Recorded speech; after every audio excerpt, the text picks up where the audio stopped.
Meus irmãos, vamos abrir a palavra do Senhor no livro de Abacuque.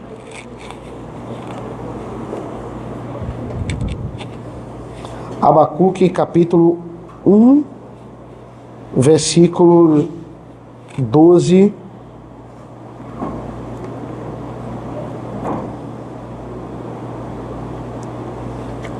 Abacuque 1, a partir do versículo 12. Eu vou ler, vamos ler uma leitura alternada, é melhor. 12 até o primeiro versículo do capítulo 2. Certo? Podemos começar.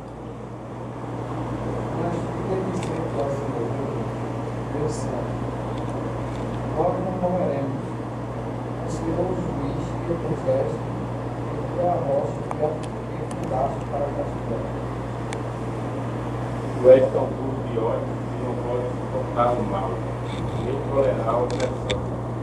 Que tão tolera os traidores, e cala os perversos de logo aqueles que são mais justos do que eles.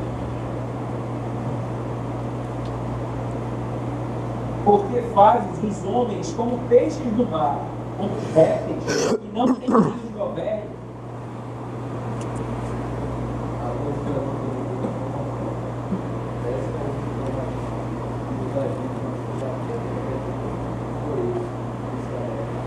Por isso, ele oferece sacrifício a Deus, e queima em si a sua vida e a ração do exército no meio dela,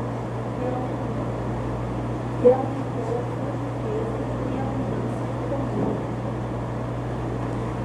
Mas será que ele continuará a esvaziar sua lei? Será que continuará a matar os povos sem dó e piedade? Pôr-me-ei na minha torre de vigia, colocar-me-ei sobre a fortaleza e vigiarei, para ver o que Deus me dirá e que resposta eu terei à minha queixa. Ok, meus irmãos, vamos orar. Senhor nosso Deus, nosso Pai, nós pedimos mais uma vez que nós possamos entender Tuas maravilhosas verdades nesta manhã. Nos abençoa ao longo deste domingo, em nome do Teu Filho amado Jesus. Amém. Estamos aqui numa grande tentativa no estudo de Abacuque de tentar responder o seguinte dilema: por que Deus não livra o mal, não nos livra do mal em nossas vidas completamente, de uma forma 100%? Porque Deus não elimina o mal. Se Ele pode, mas não faz, então Ele não é bondoso. Se Ele não faz porque Ele não pode, então Ele não é todo-poderoso. É isso que as pessoas de fora, elas tendem a nos confrontar, certo? E eu estou aqui num contexto de mais ou menos 2.500 anos atrás, é o contexto de Abacuque, antes do cativeiro. E nós temos aqui o mesmo dilema. É um diálogo, eu já falei isso para vocês, entre Deus e Abacuque. E Abacuque está questionando isso para Deus. Senhor, por que o Senhor permite que essas coisas irão acontecer em Judá? Judá de fato tem sido infiel, mas por que o Senhor vai resolver dessa forma? Porque desde o começo o Senhor permitiu que a maldade entrasse na nação que o Senhor escolheu. Esse é o questionamento de Abacuque. Então, talvez a resposta de Deus a gente não goste. Esse é o meu medo no final de todo esse estudo, né? Talvez a gente não se satisfaça com a resposta de Deus. A primeira resposta de Deus não foi tão satisfatória. E agora a gente vai ver a perplexidade do autor, né, do profeta, diante da primeira resposta de Deus. Quando muitas vezes a gente pede paciência a Deus, por exemplo, Né? Talvez a gente não goste do que Deus vai nos dar. Lá na academia cristã a gente tem uma brincadeira. Nunca peça paciência a Deus. Paciência com os alunos, porque Ele sempre vai mandar um aluno pior para você, para exercitar a sua paciência. Quando muitas vezes a gente pede paciência ao Senhor, ou sem a gente pedir, Deus querendo exercitar a nossa paciência, o que é que Ele pode mandar? Ele vai nos mandar tribulação, para a gente testar e para a gente exercitar a nossa paciência. E Abacuque viveu nas duas épocas, a gente viu isso. Ele viveu na época em que o povo de Judá estava fiel, com reis fiéis, e agora ele viu que o povo de Judá se debandou. Abacuque já havia vivido dias de glória, e ele está frustrado. E ele diz: Deus, por que o Senhor deixou chegar a esse ponto? Por que o Senhor deixou chegar a isso aqui? Ele diz assim: olha, o povo merece a punição. Ele não está passando pano no povo, ele está dizendo: o povo merece. Mas por que o Senhor deixou esse povo chegar a esse ponto de que merece?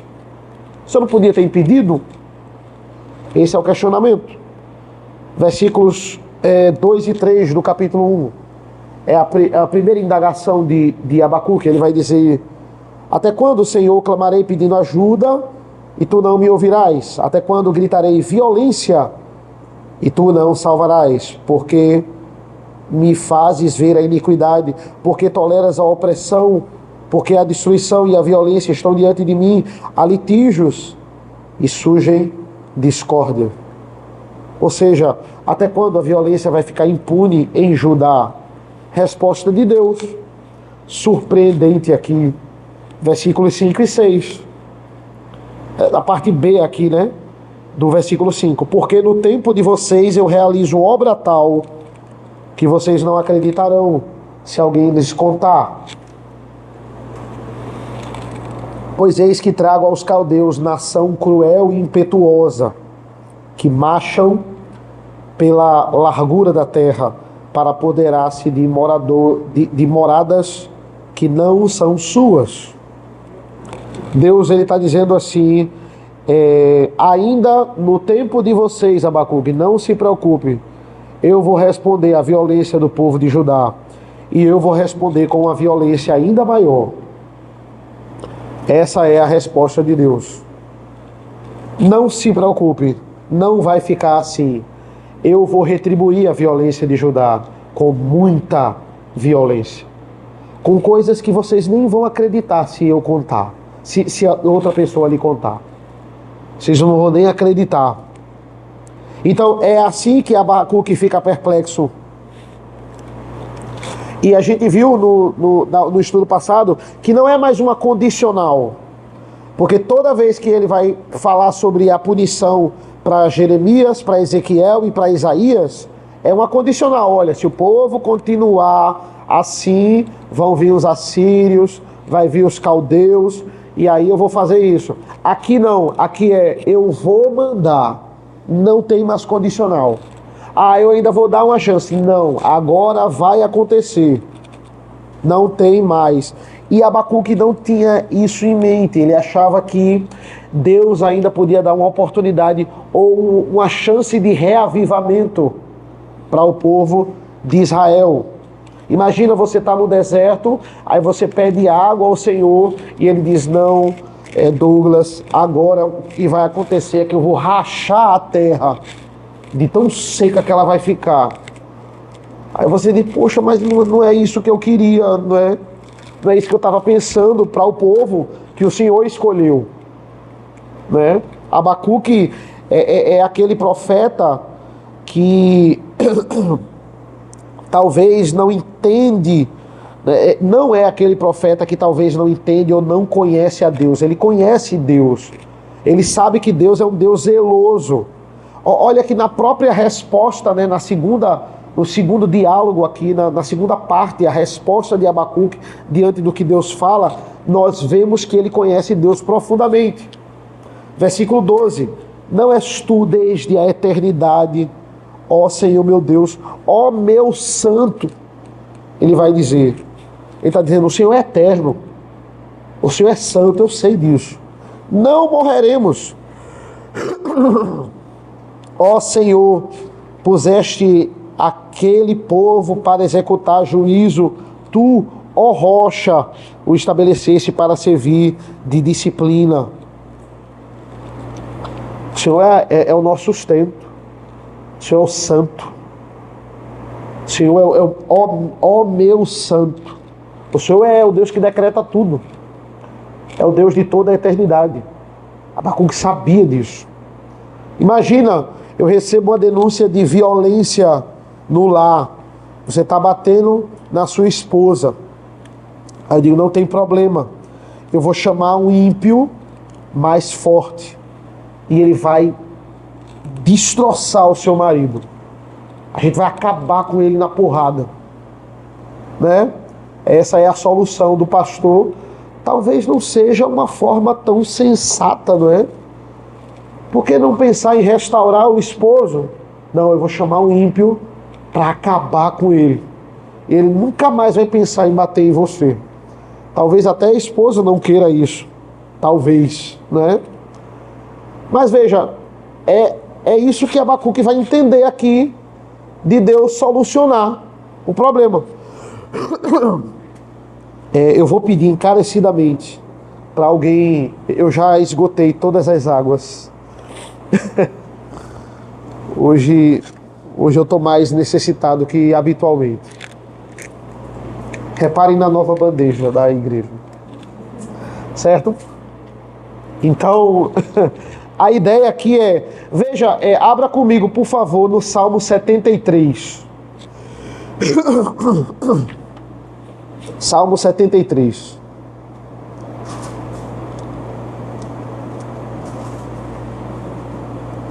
Alguém lê aí pra gente. Salmo de Asaf. Salmo 73, versículos 2 e 3. Quanto a mim, porém, quase me resvalaram os pés, por faltou para que enviasse os meus passos. Pois invejaram os arrogantes, ao ver a prosperidade dos maus. Quase me resvalaram os pés. Faltou pouco para que eu desviasse os meus passos quando eu vi a prosperidade dos ímpios. Aí agora, por favor, ainda no mesmo Salmo, versículo 11 a 13, por favor.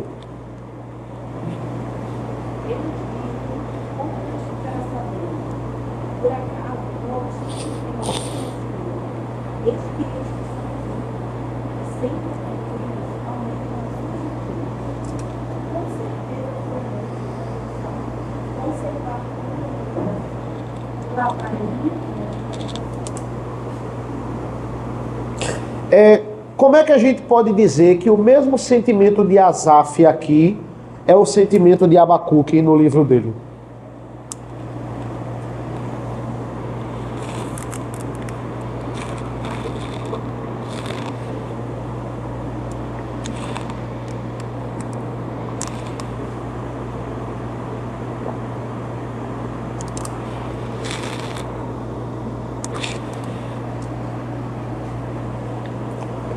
Olívia tá ali, ó, atenta. Tá virado.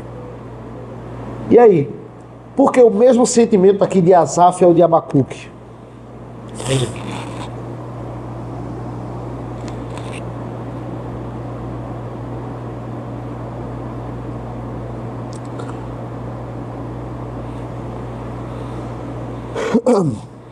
Porque, meus irmãos, Asaf também está perplexo com o progresso dos inimigos. Ele vai dizer, tá bom, Israel vai ser punido, mas em cima desse povo cruel, e o Senhor vai fazer eles prosperarem em cima da gente. Essa é a perplexidade. Quase que resvalaram os pés, faltou pouco para eu desviar os meus passos, porque eu só estou vendo o ímpio prosperando, e agora o Senhor vai usar esse ímpio prosperando para executar a justiça no povo justo, no povo que o Senhor escolheu. Essa é a rebeldia, não, é a perplexidade de Asaf aqui. Abacuque, ele está perplexo. Deus vai fazer os ímpios prosperarem em cima da nação de Israel, em cima da rebeldia de Israel. Essa é uma forma de Deus punir a sua igreja, não é? Deus usar o ímpio que odeia Deus para perseguir a igreja e ele conseguir fechar a igreja. Ele ter toda a munição para fechar a igreja, não é? Pode ser uma aprovação, pode ser uma disciplina. Nesse caso aqui é uma disciplina. Veja, ainda no Salmo 73, versículos 15 e 16, diz assim, ó: se eu tivesse pensado em falar tais palavras, já teria traído a geração dos teus filhos, ó Deus. Se eu falar o que eu estou pensando, eu já iria trair a geração dos teus filhos, ó Deus. É um salmo pesado. Versículo 16. Em só refletir para compreender isso, achei que a tarefa era pesada demais para mim. Não é para eu estar pensando nessas coisas. Só em refletir, estar vendo quando eles estão... talvez Deus seja injusto. Não vou mais pensar nisso. Só em refletir nisso já é pesado demais. Já estou pecando no pensamento. Se eu for falar, piora. É isso que Asaf está falando aqui. Diante da prosperidade dos ímpios. Eu penso, mas eu nem falo. Eu vou guardar esse questionamento aqui para mim. Entenda, na carta de Abacuque, né, nós não podemos encarar isso como uma rebeldia do profeta. A oração dele aqui não é uma oração de rebeldia. Ele está em dúvidas, ele está aqui num dilema muito grande. Mas primeiro, ele não deixa de falar dos atributos de Deus. Quando você está revoltado com Deus, você não fica exaltando os atributos dele. Você fica falando besteira para Deus. Você não fica falando, ó meu santo, tu és a minha rocha, tu és eterno desde a eternidade. Isso aqui são fundamentos sólidos que Abacuque está trazendo. Ele está falando dos atributos de Deus. Olha, Deus, ele tem o controle do passado, do presente e do futuro. Deus, ó meu santo. No 13 ele vem com um questionamento, versículo 13. E diz assim: tu és tão puro de olhos que não pode suportar o mal, nem tolerar a opressão. Outro atributo, o Senhor é puro de olhos. Por que então toleras os traidores e te calas quando os perversos devoram aqueles que são mais justos do que ele? Se o Senhor é santo, por que o Senhor tolera a maldade dos homens? Ele está apelando para a santidade de Deus. Se o Senhor é tão santo, por que o Senhor está tolerando isso? Por que o Senhor está deixando como está? Por que o Senhor está deixando o ímpio devorar os mais justos? Porque, veja, ele não está dizendo que Israel é justo, Israel é santo. Não, ele está dizendo que, em comparação aos caldeus, a gente é mais justo. Porque o Senhor se revelou a gente, não se revelou aos caldeus. Então, por que a nação que o Senhor escolheu está sucumbindo a uma nação que odeia, não conhece o Senhor? Que, em comparação, não chegam nem aos pés do povo de Israel, pelo que o Senhor fez com Israel, não pelo que Israel é naturalmente, mas pelo que o Senhor fez com Israel. Aí, como eu disse, versículo 12, ele disse: o Senhor é eterno, o Senhor é santo, o Senhor é a rocha, o Senhor é a segurança. Se o Senhor é a nossa segurança, por que o Senhor está deixando isso acontecer? Ele está embasando, pegando os atributos de Deus e embasando o seu questionamento. Veja, é a intimidade que Abacuque tem com Deus. Abacuque tem essa intimidade. Ó meu Senhor, ó meu santo. Diferente, por exemplo, quando a gente chega lá em 1 Samuel 15, Saul desobedece ao Senhor, o Senhor pune Saul, fazendo sacrifícios antes de Samuel chegar. Aquela famosa passagem lá de Samuel 15. E aí o que é que Saul faz? Saul chega para Samuel e diz assim: Samuel, volte comigo para que adoremos ao Senhor, seu Deus. Veja, Saul nunca tratava Deus como o Deus dele. Era sempre o Deus de Samuel. Olha, vamos fazer sacrifício ao seu Deus. É para mostrar que não existia intimidade. Saul não conhecia Deus. Não tinha intimidade. Ore ao seu Deus. Aqui é diferente. Saul era igual a todo ímpio que dizia: ô Douglas, ore por mim, que eu sei que você é um homem crente. Eu sei que você é um homem que conhece Deus. Eu não quero conhecer Deus, mas você conhece, ore por mim. É isso. Não, a oração de Abacuque aqui é diferente. Ele mesmo declara no versículo 12: não morreremos. Tu és santo, o Senhor está punindo Israel, mas eu sei que nós não vamos morrer, porque é daqui que vai vir o Messias. Eu conheço as promessas. Eu sei que no final, do nada, no meio da oração, ele coloca um não morreremos. Porque eu sei que a gente pode passar por aflição, a gente pode ser castigado, mas no final a gente não vai morrer. Tem pessoas que aceitam o ato punitivo de Deus, mas negam os seus atributos. Abacuque está mostrando aqui, Abacuque está afirmando os seus atributos.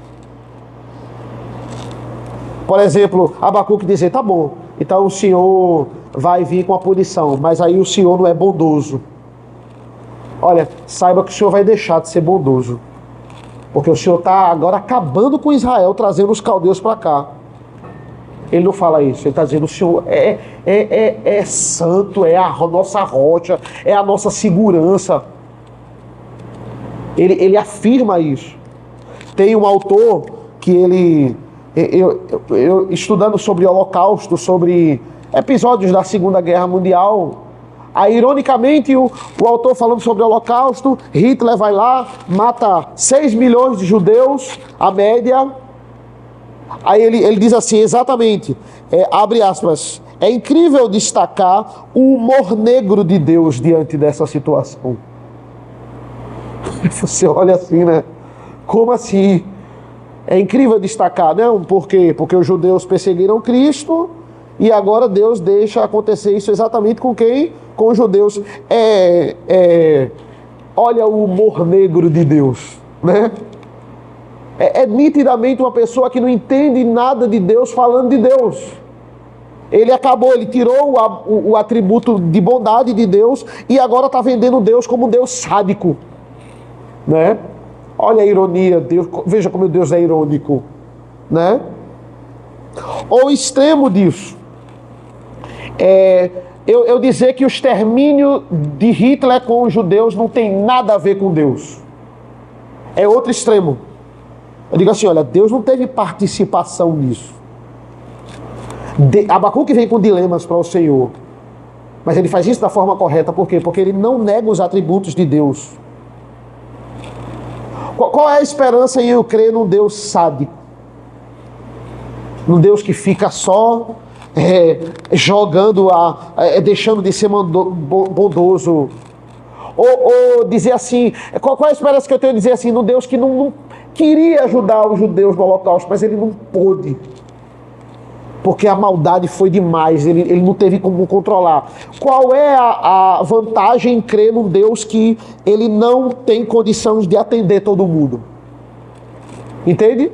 Ou seja, se eu digo que nas maiores catástrofes do mundo, Deus não tem nada a ver com aquilo, eu acho que eu estou livrando Deus. Eu acho que eu estou tirando Deus da equação do problema. Mas na verdade eu estou dizendo que ele é fraco e ele não consegue dar conta daquilo. Quando eu digo assim, também Deus não dá conta de tudo.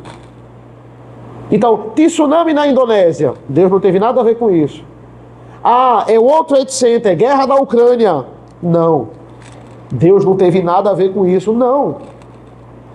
Deus só ficou ali consolando as pessoas depois que aconteceu. Não, ele governa tudo. Ele é desde a eternidade, é isso que Abacuque está dizendo. Ele tem o controle de tudo. Se eu penso que Deus é assim e eu defendo Deus assim, eu estou enfraquecendo Deus. Eu estou dizendo que ele não é todo poderoso. Mas Abacuque crê num Deus que é eterno, um Deus que é fora do tempo. Veja os versículos 14 e 15, ele diz assim: porque tratas as pessoas como se fossem peixes do mar, como se fossem animais que rastejam, que não tem quem os governe. O inimigo pesca todos com o anzol, apanha-os na sua rede e os ajunta na sua rede de arrastão. Então ele se alegra e fica contente. Ele está fazendo uma referência ao que os caldeus faziam. Os caldeus aprenderam isso dos assírios. Toda pessoa, todo prisioneiro deles, eles pegavam um anzol e furava no lábio inferior, para você ficar com um anzol no lábio inferior, para dizer assim: eu pesquei você. Você é meu. É uma forma de humilhar os inimigos. Ele está dizendo, porque o Senhor deixou isso acontecer? Essa é a indagação aqui. E mais, olha o que eles fazem, versículo 16. Por isso ele oferece sacrifício à sua rede, e queima incenso à sua rede de arrastão, pois é por meio delas que aumentou as suas riquezas e tem abundância da comida. Eles prestam culto à rede de pesca deles. Eles prestam culto às armas deles. Eles adoram suas munições. É a isso que eles prestam culto. Eles cultuam seus armamentos e munições. São pessoas que adoram o esforço da sua mão. Foi esse tipo de gente, Deus, que o Senhor escolheu para nos invadir. Será que nós somos piores do que eles até esse ponto, né? Olha, o diálogo aqui é pesado. E a gente não vai chegar na resposta de Deus, que a resposta de Deus é só o próximo estudo, né? A gente tem que ver o livro como um todo.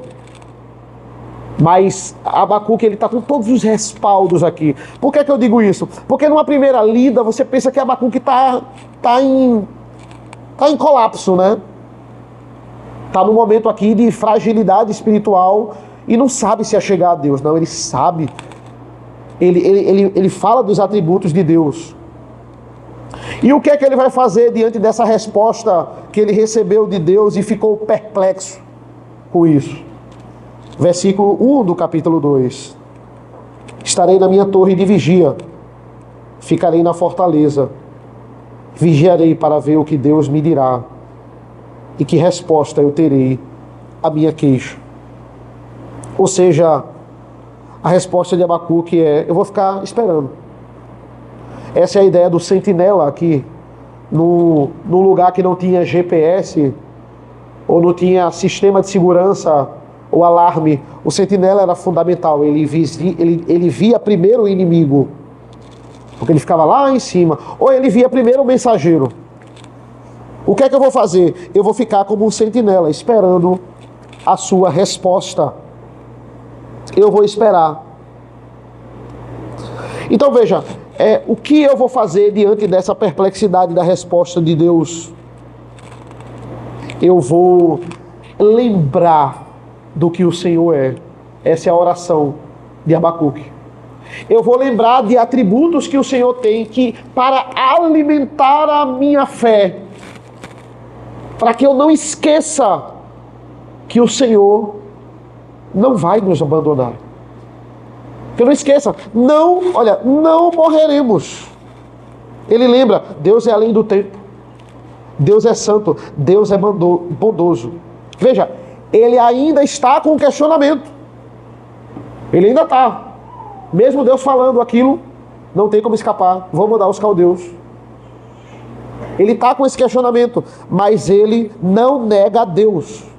Ele não está enfraquecido. Muitos pensam isso quando leem. Ele não está enfraquecido. Ele não está em crise diante da dificuldade. E por último ele diz assim: eu vou esperar em Deus. Eu vou esperar a resposta, o que o Senhor tem para me dizer. Ou eu vou esperar o Senhor intervir de alguma forma, mas não tenho o que fazer. Eu tenho questionamentos, eu tenho dúvidas, mas nenhum desses questionamentos vai me fazer blasfemar contra o Senhor, me revoltar contra os seus decretos. O que é que alguém poderia fazer? Muitas vezes a gente ansioso poderia fazer. O que é que eu posso fazer para mudar a situação de Israel? Abacuque conclui nessa segunda oração: eu só tenho que esperar agora. Eu não tenho o que fazer. E isso nos ensina muito, irmãos, muito. No seguinte aspecto: O que é esperar em Deus? É ficar insistentemente pedindo por aquilo, né? Ah, Senhor, eu quero, me dá. O que eu estou pedindo é lícito. O que eu estou pedindo não é errado, me dá. Não. Às vezes a gente quer muito algo de Deus. Pede, pede, pede, e Ele não concede, Ele não dá. Aí às vezes a gente desencana. Diz assim, poxa, eu passei uma fase sofrendo porque eu não tinha isso. E Deus não me deu. Aí desencana. A gente pede, porque aquilo é lícito, você continua pedindo, mas você, olha, se Deus não der, eu já me acostumei, sem... E aí ele quer o melhor para mim mesmo, ele não vai dar, ou ele vai dar, seja a vontade dele. Aí quando você desencana, Deus lhe dá. Quando você dá um desencanado, quando você para de ficar ansioso, será que é agora, será que eu vou ter? Aí Deus vai lá e lhe dá.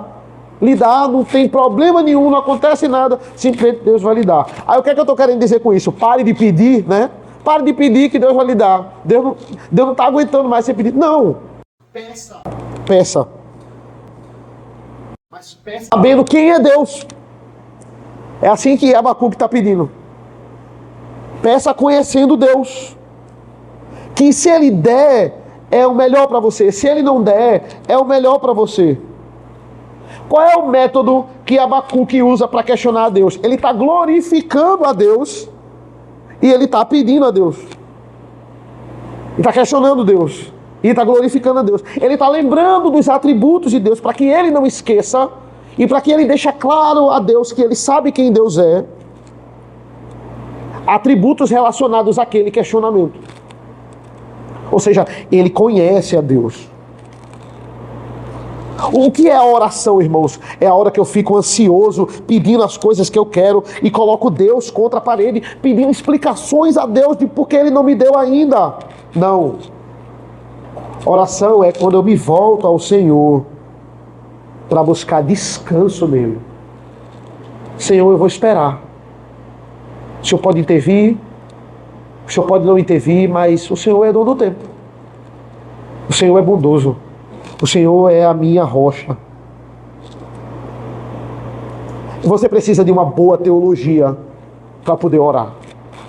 Porque só com teologia você vai conhecer a Deus. Você precisa conhecer a Deus para saber pedir a Deus.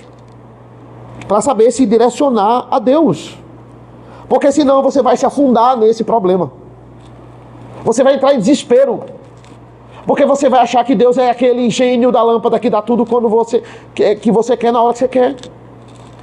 Você precisa de boa teologia. Eu concluo com isso, irmãos. Abra, por favor, aí em Lamentações. Eu falei Lamentações no estudo passado. Lamentações 3.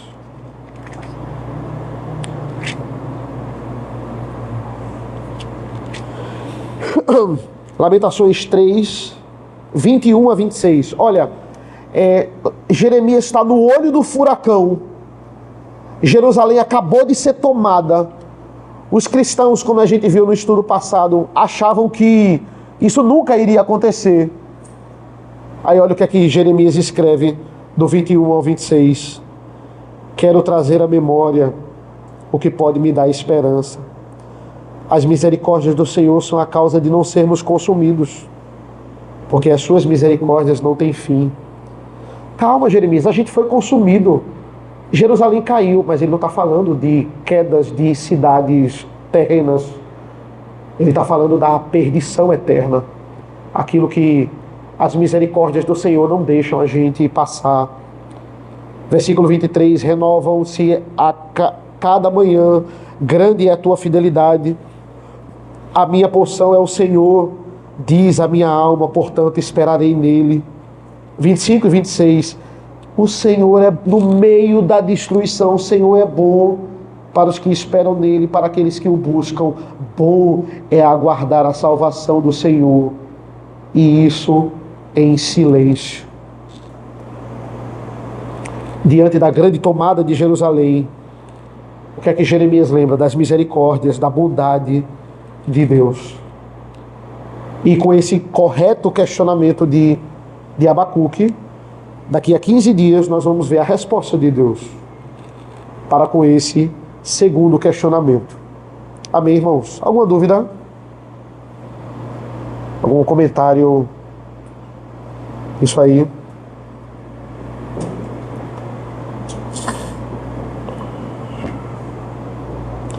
Vamos orar. Senhor nosso Deus, nosso Pai, te agradecemos pela leitura, pela meditação da Tua Palavra. Nos abençoa ao longo desse dia. Nos dá um descanso para que nós possamos refletir naquilo que foi pregado, naquilo que foi ensinado, aprender a aplicar para as nossas vidas, meditar na Tua Palavra nesta tarde e nos preparar de fato para bebermos mais o Teu Evangelho logo mais à noite. Nos abençoa nesta manhã, em nome do Teu Filho amado Jesus. Amém. Amém. Deus abençoe.